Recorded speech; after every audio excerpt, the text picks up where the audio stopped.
OSHA 1984 is a crucial law in which covers occupational safety and health matters in Malaysia. It includes provision related to the safety and health of workers, which would be applicable in laboratory settings. The purpose of this law is to make sure laboratory workers are up to date about chemical hazards in their workplace to ensure protection from high levels of chemical exposure. OSHA 1984 consists of 5 elements. The first one is hazard identification. This ensures workers are informed about the hazardous chemicals that will be encountered and informed not to store or use any hazardous chemical that are not based on the hazard communication standards in the lab.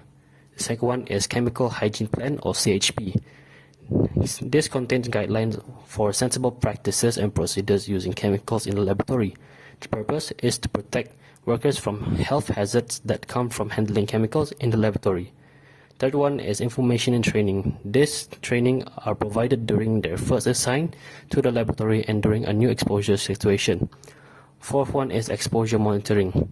The permissible exposure limit or PEL is established to represent the average chemical specific concentration in health air that workers are exposed daily and must not exceed the PEL. And finally, the fifth one is medical consultation and examination. Workers are provided with medical attention and medical examination by licensed physician when they show signs or symptoms when exposed to hazardous chemicals. A compliance plan ensures an organization adheres to relevant laws, regulation, and industry standards. There are 8 elements in this plan. First is to establish and adopt written policies, procedures, and standards of conduct. Second is to create a program oversight. Third is to provide staff training and education. Fourth, to establish two-way communication at all levels. Fifth is to appoint a compliance officer. Sixth, to determine responsibilities of senior management and day-to-day compliance personnel. 7, to allocate resources to compliance. And lastly, 8, to regularly revise the compliance program. By following these guidelines, organizations can create an effective compliance plan that addresses their specific needs and helps ensure adherence to relevant rules and regulations.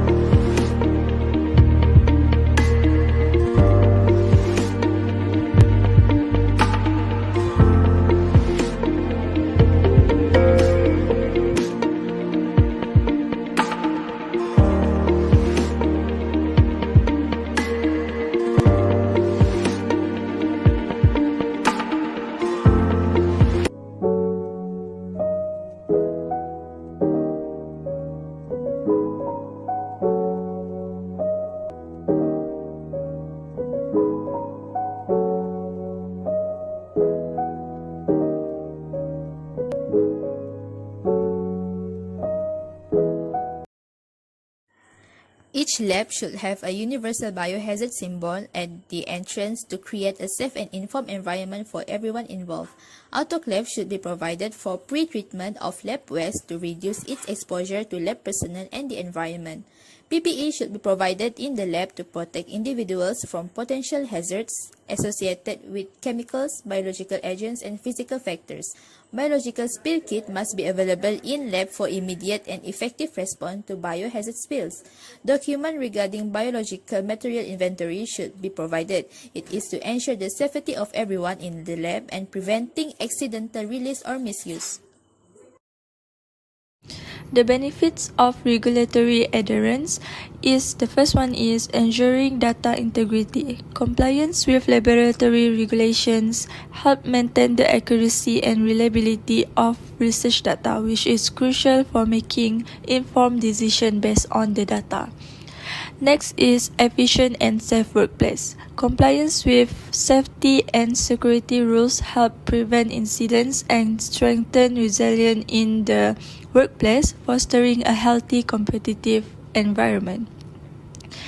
And the last one is avoiding legal issues. Adherence to laboratory regulations helps prevent legal issues arising from non-compliance, such as fines, penalties, and potential legal action.